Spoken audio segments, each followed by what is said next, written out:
Hey everyone, Dan here from DCS Media. Yeah, this is the first video of mine properly under the DCS Media name. And you know what, it's actually quite fitting. What I'm going to be talking about with regards to, what we're talking about in this video, it's quite fitting with the whole, changing of the channel. It's a new era. Because I am talking about the next era of Doctor Who. More specifically, Colin Baker, would you like to say what I'm going to be talking about? Let me say the words. David Tennant. I'll be talking about David Tennant as the 14th Doctor, and more specifically, what do I think of it? Let's go.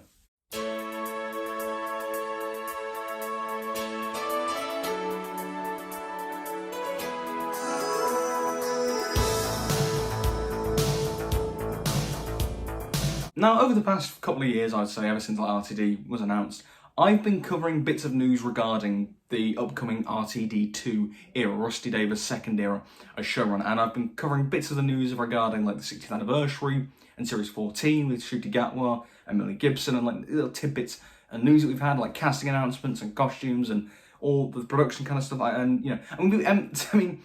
We've got more news as of late. We've had like a new Sonic reveal. We've had new promo pictures. Mel's coming back from the McCoy era. RTD gives us a lot of news, especially in comparison to Chibnall. But I haven't really explored my thoughts on what I actually think of a lot of these announcements, purely because it's just news at the moment. You can't really make a full opinion on it because we've not seen the episode, so it's hard to really say your opinion. But this topic of David Tennant as the 14th Doctor, I am quite interested in talking about. I've wanted to for a bit now, and so I thought I would talk about it. So let's get chatting about him, shall we? So cast your mind back to January of 2022. Eve of the Daleks had just broadcast, and we were entering the final phase of the Jodie Whittaker and Chris Chibnall era. A set of specials were to air that year, and it would be the last of this era, making room for Rusty Davies to return as showrunner in 2023 and beyond. But we didn't know who the next Doctor would be, and all the rumours came. You had the usual suspects like Chris Marshall, you had names like Ollie Alexander, Hugh Grant, amongst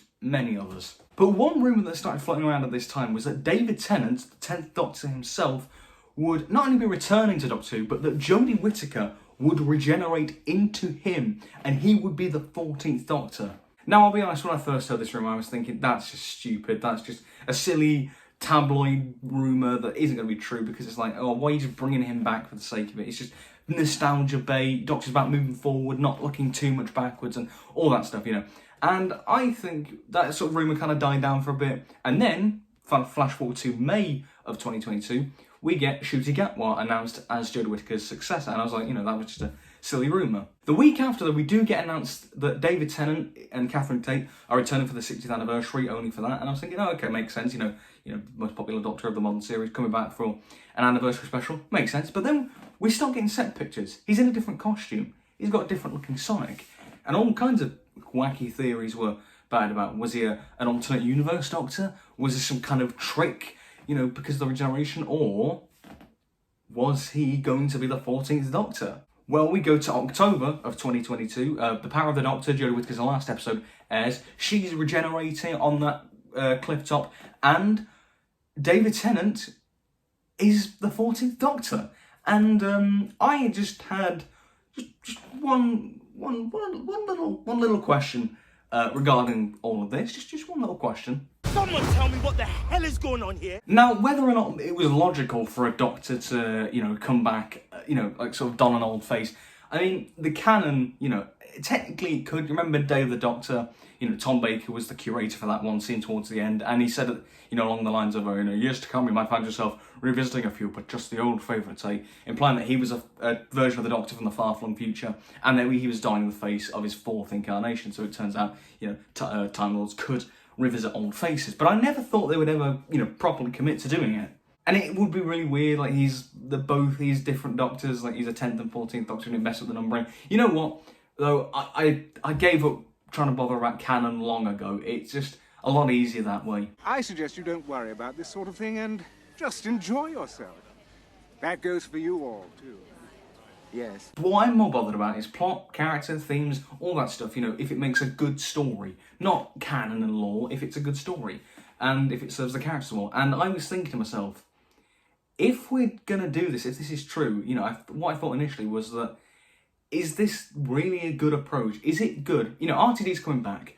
You know, it's big. But people were saying, oh, we're just going to get a repeat of his old era. And I was thinking, nah, he knows what he's doing. But then you get all these things of RTD's old era, you know, David Tennant, Catherine Tate, the Noble family, Murray Gold. You get all this, and I'm just thinking, are we just doing this just to do Doctor Who in 2008 again? Is this all we're doing now? Because if so, that'd be really disappointing. And, you know, the whole point of the show is moving forward and whatnot. And this just seems like nostalgia bait for no reason. However, RTD is a very clever writer.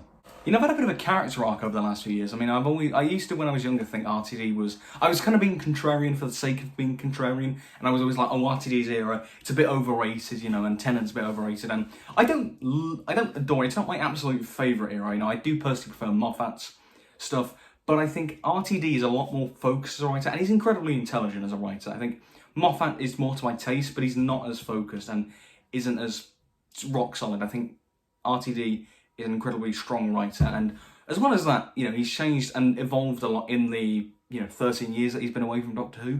And as time has passed, I've been thinking about the idea of Tennant as 14 and what I actually think about it. And I think, you know what? If they go down this route, this could be fantastic. The thing is, if you look at many things post-Tennant with the Doctor, you know, you've got Trenzalore and the Doctor dying with the Matt Smith era, the whole hybrid stuff with Capaldi, you've got Jodie with the Timeless Child, and even in Power of the Doctor, the whole forced regeneration. The Doctor's existence post-Tennant has been upended so many times that, you know, it would sort of give the Doctor a bit of an identity crisis and just not secure of who they are. I mean, in the trailer, there's that line that Tennant says is like, I don't know who I am anymore. I don't know who I am anymore. And so, you know, reverting back to an old face would be kind of almost a comfort blanket in the way that we as humans in the real world, if we're feeling insecure about things, we go back to what we know as a bit of a comfort blanket because we know it's safe. But if you just stick to that safety net, that comfort blanket for too long, you can't ever evolve as a person. And I think that's similar with the 10th Doctor. He never really got out of that ego phase properly. I mean, I think the end of time, you look at that and he is still kind of, that ego and that arrogance is still there. He doesn't want to go, you know. And he never really got the chance to evolve. He never really got the chance to evolve and better himself as a person in his own sort of little bubble as that version of the Doctor. He never really evolved necessarily. He still remained who he was. So maybe in the 60th, his chance of, you know, evolving and maybe, you know, his final line might be, I'm ready to go, or something along those lines. Could be quite interesting. Maybe seeing Donna and understand that if he interferes, he'll, you know, it will end up destroying her, you know, as the whole memory wipe thing. Maybe that could be the kind of signal that, you know, moving forward is good and healthy. As I say, we've got to wait to see the ins and outs of what's actually going to happen. We're going to see how, you know, obviously Donna and the Nobles end up in it. How Neil Patrick Harris's character, possibly the Time Maker, how he's what he's there for, how has he had influence over this? We don't know. We don't know the ins and outs, but I think on a sort of subtextual level, I think if that's the aim, I think that's going to be a really powerful message. I think for many people at like different points in their life, at sort of transitional points in your life, when you go into a next stage in your life, I think, you know, whether it's kids, teens, adults, you know, I think it can apply to anyone who's going through a big change, including me and myself towards this time of my life. I think it's really going to be very powerful if that's the case. I actually remember seeing a little theory about a while back when the 60th titles got announced. The last episode of that was called The Giggle. And I remember seeing a theory that, or maybe, you know, that's obviously would be Tennant, the 14's last episode, The Giggle. Maybe that could be a sort of, again, reinforcing the idea that he's now content to move forward, and he's, instead of moping, he's smiling and laughing, he's giggling. Maybe that's how he regenerates. He regenerates whilst, like, mid-laughter, maybe. So, and I think that's actually quite an interesting point, and I think that would be really, really cool if it happened. As I say, a lot of this is speculation, but I really wanted to talk about it because I think it is quite interesting, and there is so much potential that they could go down. And I think Russell does know that he can't just copy his old stuff. He can't just do Doctor Who 2008 again. I think he knows that, and I think this nostalgia stuff will serve a point. I mean, you had episodes like School Reunion and bringing back Sarah Jane, you know, and K9. That, you know, was using nostalgia, but to serve a broader point about the Doctor's character and his relationship with the companions. You know, it wasn't just fan service for fan service sake. And I think that's what we're going to see with this new, you know, the 60th anniversary stuff. And so I want to open the discussion up to you guys. What do you think of this? What do you think of my ideas that I've brought up? Do you have any ideas yourself about this whole Tennant returning as the new Doctor? What do you guys think? I'm really interested to see what you guys think. So be sure to like, subscribe, comment, click the bell so you don't miss a thing, all that great stuff. And this is Dan, that's so weird not saying Clack of the Geeks on that. This is Dan, signing out. Goodbye, everyone. I need to come up with a new intro now. Sorry, new outro. I'm tired.